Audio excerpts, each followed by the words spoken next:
जिससे मैना कुमारी पार्वती में भगवान शंकर अपने बीज का आधान कर सके। भगवान शंकर ऊर्ध्व रेता हैं, उनका बीज ऊपर की ओर उठा हुआ है। उनके बीज को प्रस्खलित करने में केवल पार्वती ही समर्थ है। दूसरी कोई अबला अपनी शक्ति से ऐसा नहीं कर सकती। गिरिराज की पुत्री वे देवी पार्वती इस समय युवा अवस्था में प्रवेश कर चुकी हैं और हिमालय पर तपस्या में लगे हुए श्री महादेव जी की प्रतिदिन सेवा करती हैं। अपने पिता हिमवान के कहने से काली शिवा अपनी 2 सखियों के साथ ध्यान पारायण परमेश्वर शिव की साग्राह सेवा करती हैं। तीनों लोकों में सबसे अधिक सुंदरी देवी पार्वती भगवान शिव के सामने रहकर प्रतिदिन उनकी पूजा करती हैं। तथापि वे ध्यान मग्न होकर महेश्वर से मन से भी ध्यानहीन स्थिति में नहीं आते, अर्थात ध्यान भंग करके देवी पार्वती की ओर देखने का विचार भी मन में नहीं लाते। देवताओं, चंद्रशेखर शिव जिस प्रकार काली को अपनी भार्या बनाने की इच्छा करें, वैसी चेष्टा तुम लोग शीघ्र ही प्रयत्न पूर्वक करो। मैं उस दैत्य के स्थान पर जाकर तारकासुर को बुरे हाथ से हटाने की चेष्टा करूंगा। अतः तुम सब लोग अपने स्थान को जाओ। महर्षि नारद, देवताओं से ऐसा कहकर मैं शीघ्र ही तारकासुर से मिला और बड़े प्रेम से बुलाकर मैंने उससे इस प्रकार कहा, तारक, यह स्वर्ग हमारे तेज का सारत्व है, परंतु तुम यहाँ के राज्य का पालन कर रहे हो, जिसके लिए तुमने उत्तम तपस्या की है, उससे अधिक चाहने लगे हो। मैंने तुम्हें इससे छोटा ही वर दिया था, स्वर्ग का राज्य कदापि नहीं दिया था। इसलिए तुम स्वर्ग को छोड़कर पृथ्वी पर राज्य करो। सुरश्रेष्ठ, देवताओं के योग्य जितने भी कार्य हैं, वे सब तुम्हें वहीं सुलभ होंगे। इसमें अन्यथा विचार करने की आवश्यकता नहीं है। ऐसा कहकर उस असुर को समझाने के बाद मैं शिवा और भगवान शिव का स्मरण कर वहां से अदृश्य हो गया। तारकासुर भी स्वर्ग को छोड़कर पृथ्वी पर आ गया और शोषितपुर में रहकर वह राज्य करने लगा।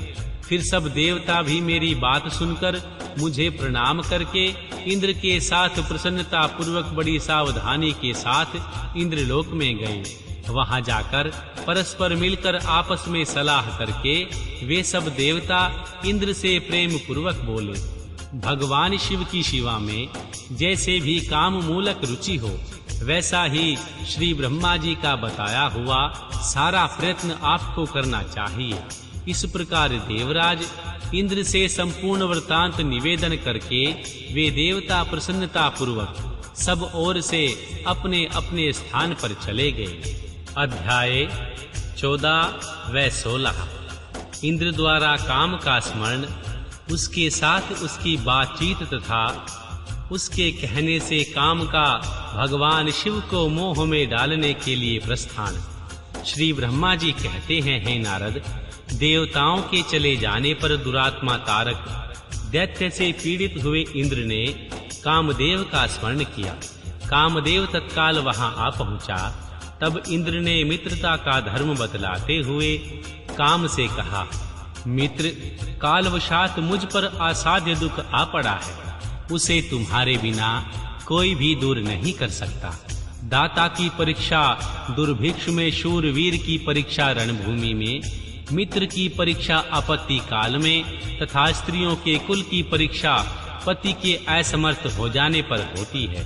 तात, संकट पड़ने पर विनय की परीक्षा होती है और परोक्ष में सत्य एवं उत्तम स्नेह की, अन्यथा नहीं। यह मैंने सच्ची बात कही है। मित्रवर, इस समय मुझ पर जो विपत्ति आई है उसका निवारण दूसरे किसी से नहीं हो सकता। अतः आज तुम्हारी परीक्षा हो जाएगी। यह कार्य केवल मेरा ही है और मुझे ही सुख देने वाला है, ऐसी बात नहीं, अपितु यह समस्त देवता आदि का कार्य है, इसमें संशय नहीं है।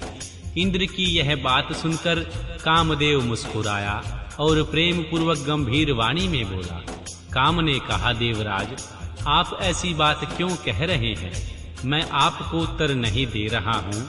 अवश्य निवेदन मात्र कर रहा हूँ।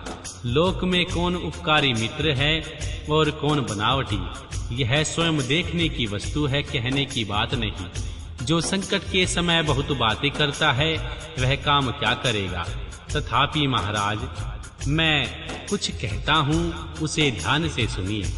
मित्र, जो आपके इंद्रपद को छीनने के लिए दारुण तपस्या कर रहा है, आपके उस शत्रु को मैं सर्वथा तपस्या से भ्रष्ट कर दूंगा। जो काम जिससे पूरा हो सके, बुद्धिमान पुरुष उसे उसी काम में लगाएं। मेरे योग्य जो कार्य हो वह सब आप मेरे जिम्मे कीजिए। ब्रह्मा जी कहते हैं, कामदेव का यह कथन सुनकर इंद्र बड़े प्रसन्न हुए। वे कामनियों को सुख देने वाले काम को प्रणाम करके इस प्रकार बोले। इंद्र ने कहा, तात मनोभाव, मैंने आपके मन में जिस कार्य को पूर्ण करने का उद्देश्य रखा है उसे सिद्ध करने में केवल तुम ही समर्थ हो। दूसरे किसी से उस कार्य का होना संभव नहीं है। मित्रवर, मनोभाव, काम जिसके लिए आज तुम्हारे सहयोग की अपेक्षा हुई है उसे ठीक ठाक बता रहा हूँ, ध्यान पूर्वक सुनो। तारक नाम से प्रसिद्ध जो महान दैत्य है वह श्री ब्रह्मा जी का अद्भुत वर पाकर अजेय हो गया है और सभी को दुख दे रहा है। वह सारे संसार को पीड़ा दे रहा है। उसके द्वारा बारंबार धर्म का नाश हुआ है। उससे सब देवता और समस्त ऋषि दुखी हुए हैं। संपूर्ण देवताओं ने पहले उसके साथ अपनी पूरी शक्ति लगाकर युद्ध किया था, परंतु उसके ऊपर सबके अस्त्र शस्त्र निष्फल हो गए। जल के स्वामी वरुण का पाश टूट गया।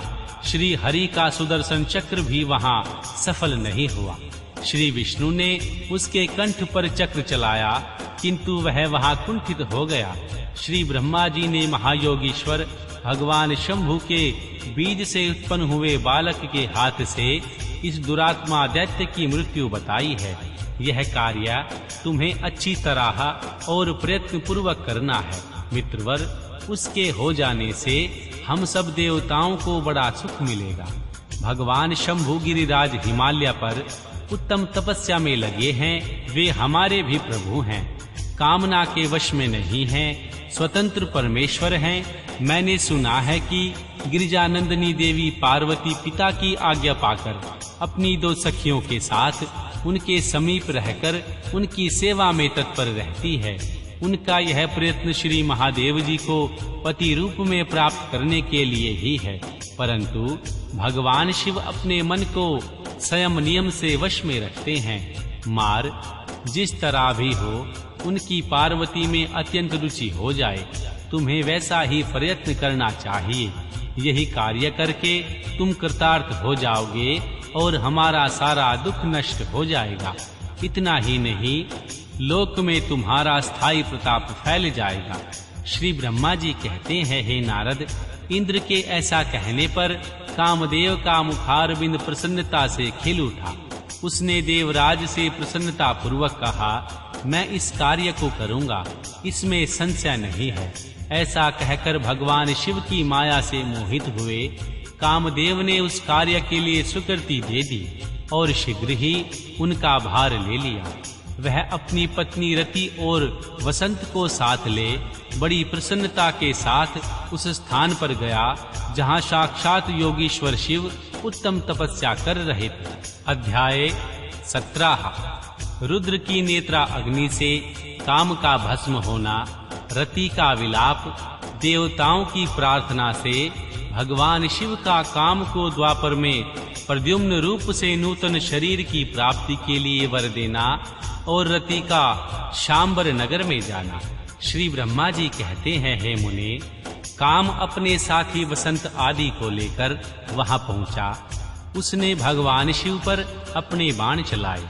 तब शंकर जी के मन में पार्वती जी के प्रति आकर्षण होने लगा और उनका धैर्य टूटने लगा। अपने धैर्य का ह्रास होता देख महायोगी महेश्वर अत्यंत विस्मित हो मन ही मन इस प्रकार चिंतन करने लगे। श्री शिव बोले, मैं तो उत्तम तपस्या कर रहा था, उसमें विघ्न कैसे आ गए? किस कुकर्मी ने यहाँ आकर मेरे चित्त में विकार पैदा कर दिए। इस तरह विचार करके सत्य